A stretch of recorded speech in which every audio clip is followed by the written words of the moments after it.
sebenarnya menanggapi replik dari jaksa penuntut umum, saya cuma ingin mengklarifikasi aja. Nanti mungkin di duplik juga akan saya sampaikan.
Unsur-unsur pasal 112 ayat 1 dan unsur pasal 111 ayat 1 junto 55 KUHP. Dalam pembelaannya, penasihat hukum terdakwa menyatakan bahwa unsur kepemilikan dalam Undang-Undang Narkotika memiliki kekhususan, yaitu kepemilikan narkotika haruslah dilihat dari tujuannya terlebih dahulu. Jika tujuan kepemilikan tersebut adalah untuk diadakan, maka unsur di atas dapat terpenuhi secara meyakinkan. Namun jika kepemilikan narkotika golongan 1 bukan tanaman dan maupun dalam bentuk tanaman oleh seseorang dengan tujuan untuk dikonsumsi pribadi, maka unsur ini haruslah gugur dan tidak terbukti secara sah dan meyakinkan, karena di dalam pasal 54 junto pasal 103 junto pasal 127 Undang-Undang Narkotika tentunya dijelaskan bahwa hakim dapat memerintahkan melalui putusan pengadilan kepada terdakwa yang terbukti sebagai penyalahguna untuk dilakukan upaya rehabilitasi. Bahwa pembelaan, kami akan menanggapi sebagai berikut, bahwa pembelaan dari tim penasihat hukum terdakwa pada pokoknya adalah terlihat dari paragraf 6. Terdapat 6 paragraf dengan nyata-nyata semakin memperkuat pembuktian dari penuntut umum. Pembelaan dari tim penasihat hukum terdakwa dari paragraf 1 sampai dengan paragraf 6 dalam nota pembelaannya telah dengan nyata-nyata semakin memperkuat pembuktian dari penuntut umum, di mana dalam pembelaan tersebut di atas dari paragraf 1 sampai dengan paragraf 6 telah termuat secara nyata di dalam tuntutan yang diambil alih oleh tim penasihat hukum terdakwa. Kemudian dimuat kembali dalam pembelaannya. Terlihat dari penggunaan bahasa, titik dan komanya pun sama seperti yang tuntutan diajukan oleh penuntut umum. Atau dengan kata lain, tim penasihat hukum terdakwa tidak menolak fakta-fakta yang ada di dalam surat tuntutan mengenai unsur memiliki, menyimpan, menguasai baik narkotika golongan 1 dalam bentuk bukan tanaman maupun narkotika dalam bentuk tanaman, seperti termuat dalam tuntutan yang diajukan oleh penuntut umum. Kemudian ada sedikit perbedaan pada paragraf terakhir kalimat yang menuliskan bahwa selanjutnya narkotika jenis sabu tersebut terdakwa Faris Rustam Munaf alias Faris RM ambil. Jadi terdakwa mengambil sendiri untuk dikonsumsi pribadi, kemudian diamankan dan dibawa ke Polres Jakarta Selatan guna penyidikan lebih lanjut. Ada hukum dan semata-mata hanya asumsi belaka. Untuk itu, pembelaan tim penasihat hukum terdakwa tersebut harus disampaikan. Kemudian, penuntut umum dalam hal ini akan mengajak kembali para hadirin di sini untuk kembali membaca Undang-Undang Nomor 35 Tahun 2009 tentang narkotika. di mana pada fakta-fakta yang terungkap di persidangan telah nyata-nyata. Tidak terelakkan, kita semua melihat bahwa terdakwa memiliki, menyimpan, dan menguasai narkotika golongan 1 dalam bentuk tanaman dan bukan tanaman. Penuntut umum menggaungkan, ulangi, penasihat hukum kembali narkotika adalah orang yang menggunakan atau menyalahgunakan narkotika dan dalam keadaan ketergantungan pada narkotika baik secara fisik maupun psikis. Kemudian muncul pertanyaan, apakah terdakwa dalam keadaan ketergantungan dalam menggunakan?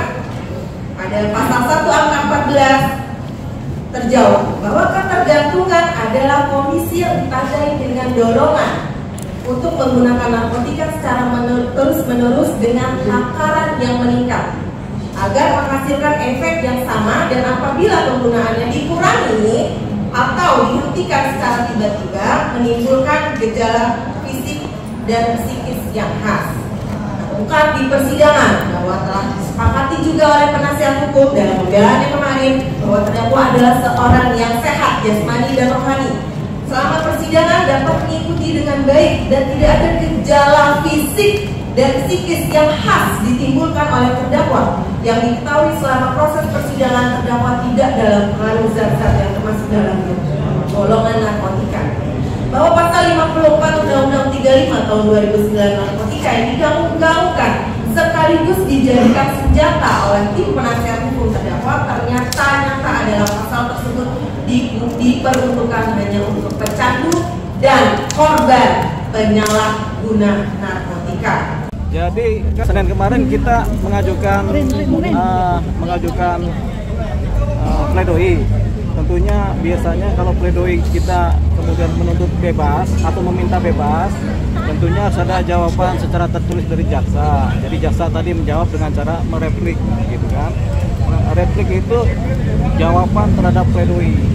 Nah, jadi ada beda penafsiran mengenai beberapa hal dari jaksa yang disampaikan dalam repliknya.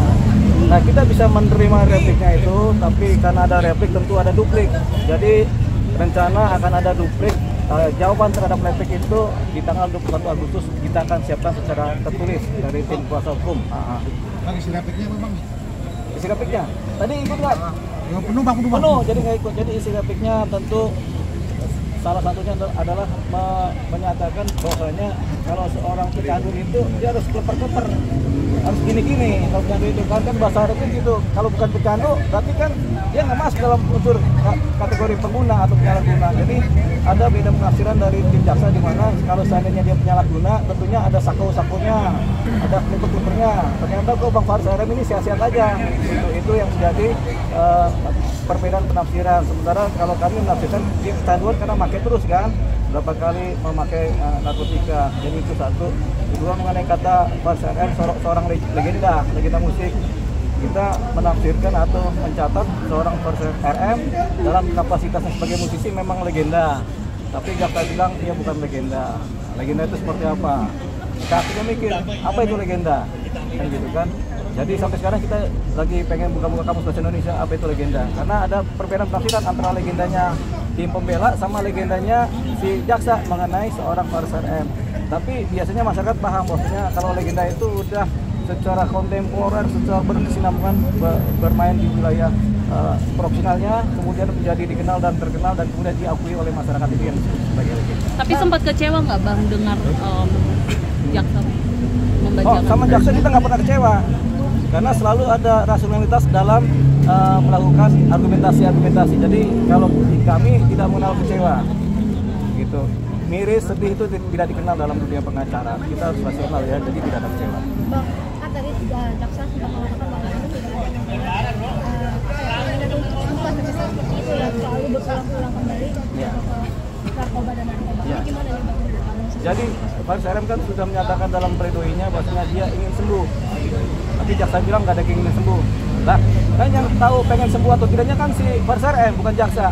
Faris RM pengen sembuh, tapi jaksa bilang oh dia nggak ada keinginan ingin sembuh gitu. Jadi harus itu lagi perbedaan penafsiran mengenai kata sembuh tadi.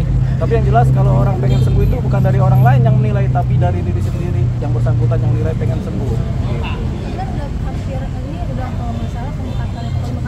Iya. Tadi tanggapan jaksa seolah-olah Om Faris ini tidak ingin sembuh kan, katanya seperti itu. Oh, dia ingin sembuh, tapi kan di kepalanya itu masih ada benih-benih narkotika yang berada di sel-sel otaknya. Ya, benih-benih obat narkotika, sehingga dia pengen sembuh tapi sel otaknya diganggu dulu sama narkotika. Jadi itu yang mau kita bersihkan kan dengan cara rehabilitasi. Jadi yang ingin sembuh itu sebenarnya adalah Fatsar M, bukan penilaian dari jaksa. Tapi itu kita anggap sebagai beda penafsiran aja. Ya. Berarti minggu depan duplik lagi. Duplik, replik, duplik, replik, duplik begitu. Duplik. Oke. Tanggal berapa? Tanggal 21 Agustus tahun 2005. Nah, 2025. 20 tahun itu. Ya.